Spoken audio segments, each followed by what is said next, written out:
On a la chance que le gaspillage alimentaire, depuis quelques années, a un certain écho médiatique, au même titre que la lutte contre le réchauffement climatique a eu cet écho médiatique il y a un petit peu plus longtemps, et du coup, ça commence à rentrer dans les consciences. Donc l'amélioration de l'image reste quelque chose d'important pour les professionnels. La responsabilité sociétale, bien évidemment, et puis la production de biodéchets, c'est un impact un petit peu indirect, parce qu'il faut les traiter, et qu'aujourd'hui, quand on produit trop de biodéchets, il faut les traiter, c'est réglementaire. On est obligé de faire un tri à la source, donc ça a un coût, forcément. Alors les actions au niveau de l'État, puisque moi je vais parler pour ce qui me concerne donc au niveau de l'État, mais vous verrez que c'est des choses qui se déclinent de toute façon un petit peu à toutes les échelles. Alors je vais passer très vite parce que je suis pas sûr que ce soit ce qui soit le plus intéressant, mais on a au sein du ministère de l'Agriculture le Programme national pour l'alimentation, le PNA, qui a 4 axes que vous voyez ici.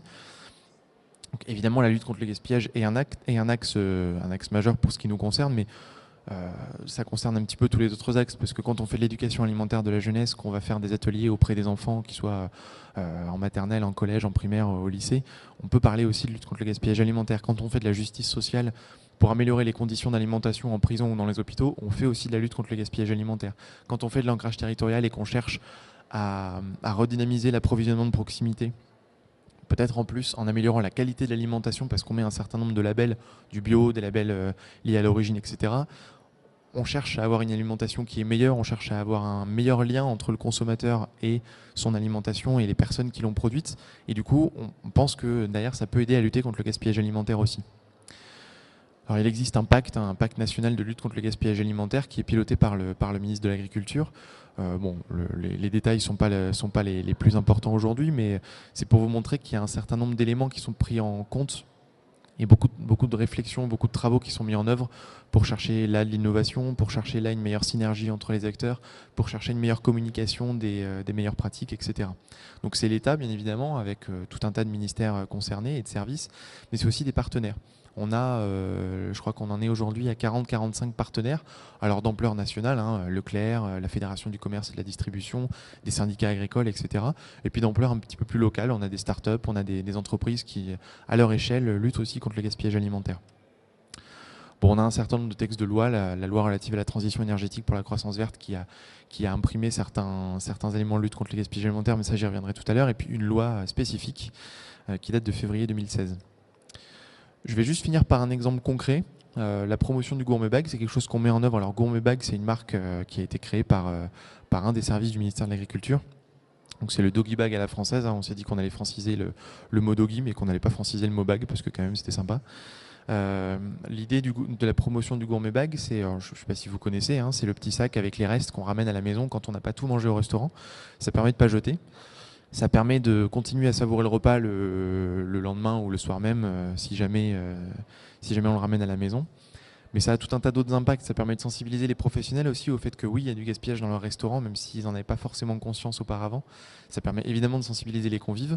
Ça permet de limiter concrètement le gaspillage. Et puis pour les professionnels, ça peut être un petit bénéfice commercial, puisque le repas qui est ramené à la maison sera peut-être partagé avec d'autres personnes le lendemain, qui pourront dire tiens, c'est sympa ce qui se passe dans ce resto, je vais peut-être aller y faire un tour. Et puis voilà, je voulais juste remettre en perspective le fait qu'on gaspille 130 grammes en dehors de la maison, donc le fait de pouvoir ramener ces 130 grammes, ça peut changer pas mal de choses aussi. Voilà, je vous remercie de votre attention, je vais laisser la parole aux autres orateurs et puis on se retrouvera tout à l'heure, je pense, pour des échanges. Voilà. Merci beaucoup. Oui, alors pour la suite, voilà, M. Van Bostraten va nous présenter les actions qu'on peut mettre en place au niveau des familles. Merci Maëlle. Oui, c'est un véritable problème parce que le gaspillage alimentaire, l'issue du gaspillage alimentaire, eh bien, c'est la collectivité qui le traite. Et donc, pour vous donner quelques chiffres au niveau des budgets et des coûts, la collecte et le traitement des ordures ménagères pour l'agglomération, c'est le plus gros budget de l'agglomération pour un montant de 5 700 000 par an. Donc effectivement, on peut s'imaginer que si on avait quelques pourcentages de réduction de ce montant, ça fait tout de suite des sommes conséquentes. Ça représente au niveau de la tonne à collecter et à enfouir 280 €, C'est-à-dire que lorsque vous jetez vos déchets ultimes, vous voyez le coût que ça génère au niveau de la collectivité. Également, chaque habitant, bon, et on n'est pas meilleur, on n'est pas tellement meilleur, un petit peu meilleur, mais pas beaucoup, que la moyenne française. Chaque habitant jette 354 kilos de déchets par an, chaque habitant. Hein, ça montre la quantité de déchets que peut générer une famille. Donc, à l'intérieur de ça, le gaspillage alimentaire, effectivement, ce problème-là a été discuté et on a convenu qu'il était nécessaire de faire de la sensibilisation. Et M. Brook parlait de doggy bag. C'est une expérience qu'on a fait sur le Villeneuvois en distribuant à 34 restaurateurs justement des doggy bags qui étaient mis à disposition gracieusement. Ça a été très bien accueilli comme mesure puisqu'il n'y a que 8 restaurateurs qui n'ont pas accepté cette distribution. Voilà. Mais ce sont des opérations ponctuelles pour sensibiliser et qui n'ont pas ensuite été poursuivies. Il y avait une action aussi au niveau du syndicat de Valorisons qui, sur d'autres territoires, avait également distribué ce genre de contenants pour récupérer, alors à la fois, si c'est des assiettes entamées, c'est la nourriture du chien certainement, mais si par contre c'est le restant du plat, effectivement ça peut servir, comme disait M. Brook, à peut-être satisfaire le repas du soir ou leur repas du lendemain. On a aussi organisé une disco-soupe pour montrer qu'il était possible de pouvoir utiliser des légumes qui étaient des invendus de magasins. Ça veut dire que chez soi aussi, lorsque dans le frigo on a des choses qui sont peut-être qui datent un peu, il est toujours possible de pouvoir les utiliser et de ne pas les mettre à la poubelle.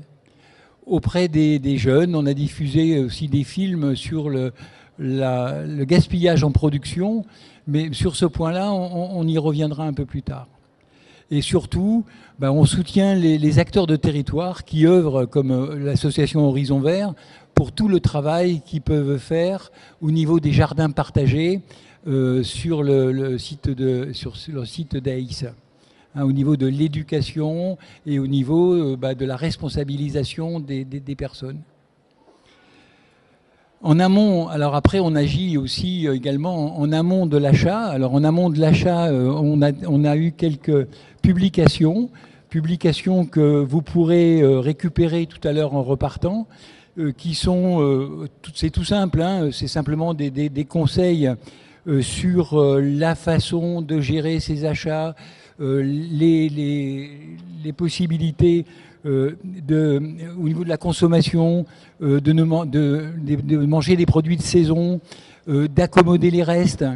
Enfin, ce sont des conseils qui sont tout simples, mais qui permettent de pouvoir, ils ont le mérite, en étant relus, de réactiver un petit peu des principes qu'on a tous entendus, mais qui quelquefois sont oubliés. Également un document qui a été édité et que vous pourrez aussi récupérer en fin de conférence. C'est Au fil des Séounes, hein, qui a sorti ce petit guide. Alors il n'est pas exhaustif, comme ils disent dans leur préface, il est empreint de subjectivité, puisque c'est un état des lieux, mais chacun a un peu son filtre et sa perception. Moi, j'y ai trouvé beaucoup d'intérêt sur à la fois des renseignements par des liens sur des adresses mail, sur des thématiques, et également des adresses sur des possibilités de pouvoir se fournir sur la plupart des achats que vous seriez susceptible de faire. Également lors de l'achat, effectivement, il y a toute une démarche qu'on a voulu montrer. Maël d'ailleurs a participé à cette opération, c'était dans le cadre de la Semaine Développement Durable 2017, où on a montré dans les galeries marchandes de supermarchés 2 caddies avec hein, Maël, la même quantité de produits, mais emballés de manière différente, c'est-à-dire qu'un caddie était emballé en petit conditionnement, l'autre caddie emballé en plus gros conditionnement, et on montrait qu'entre les deux, il y avait une économie de 33% de la valeur du caddie, et qu'après, derrière, effectivement, beaucoup moins d'emballage à recycler. Donc tout ça, ce sont des opérations de sensibilisation. Après, au niveau de la... Je vais reprendre... Voilà.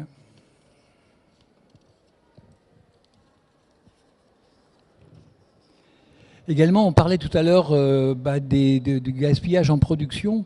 Le gaspillage en production est lié à un phénomène qui est celui de la réglementation, dans la mesure où la répression des fraudes n'autorise pas la commercialisation de produits qui ne répondent pas à ce que doit être un produit de premier choix ou un produit de deuxième choix. Le troisième choix est un produit qui doit être écarté, donc il est conservé et jeté la plupart du temps, puisqu'il n'y a souvent pas d'issue, dans les structures, soit au niveau de l'exploitation agricole, et ou soit au niveau d'une structure de conditionnement genre coopérative. Alors, il s'est monté en parallèle des activités industrielles qui permettent de pouvoir traiter ces produits, puisque ce sont des produits qui sont tout à fait consommables et pour lesquels il n'y a aucune restriction. Je pense par exemple aux pommes avec les compotes de pommes, hein, au niveau le cidre qui peut être un sous-produit intéressant. Mais il y a une solution qui est une solution de vente en circuit court. Et c'est une initiative qui a été prise sur le Grand Villeneuvois par à la fois la CAGV, la communauté d'agglomération, l'Office de tourisme et puis la Chambre d'agriculture pour labelliser sur le territoire des agriculteurs qui accepteraient de vendre des produits en circuit court.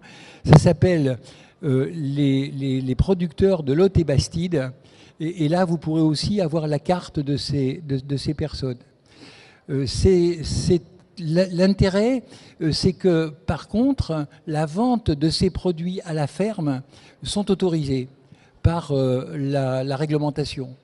Donc, il est possible que vous puissiez avoir des produits qui sont peut-être d'un état visuel un peu différent, des produits de première qualité, pourquoi pas, mais éventuellement, ces produits-là, parce que le producteur, c'est vrai qu'il a des difficultés il a des difficultés à jeter, il préfère donner que de jeter. Mais jeter, pour lui, c'est un sacrifice. Et s'il trouve usage des produits de son exploitation, eh bien, ça l'encourage à continuer à travailler dans ce sens-là. Alors après l'achat, effectivement, il y a toutes les opérations de collecte et de traitement de ces déchets ultimes. Avant collecte, Maël, qui s'occupe du service prévention au niveau de l'agglomération, distribue des composteurs. On a eu une opération l'année dernière également qui faisait gagner 200 composteurs sur un questionnaire au moment de la semaine du développement durable. Il y a 2 ans déjà, le temps passe vite. 2016, voilà, oui. Qui faisait gagner des composteurs, et effectivement, tous les composteurs ont été gagnés, sauf quelques-uns qui étaient des bonnes réponses, mais pour lesquels les gagnants n'étaient pas du territoire, donc ils n'ont pas pu retirer leur composteur, mais c'était une opération de sensibilisation vraiment très intéressante. Sinon, c'est subventionné aussi par Valorisons, qui est le syndicat de déchets, est disponible hors concours à 15 € auprès de la communauté d'agglomération. Donc, également un travail en cours, mais là c'est un projet sur la méthanisation des déchets verts. La réglementation applicable à partir de 2025 sera de réduire de 50% la quantité enfouie de déchets ultimes. C'est la loi sur la transition énergétique de Ségolène Royal qui reste tout à fait applicable. Et pour obtenir ces 50% en moins, il va falloir retirer de la poubelle toutes les matières organiques fermentescibles de manière à leur trouver un usage à côté. Alors, déjà, si vous retirez 35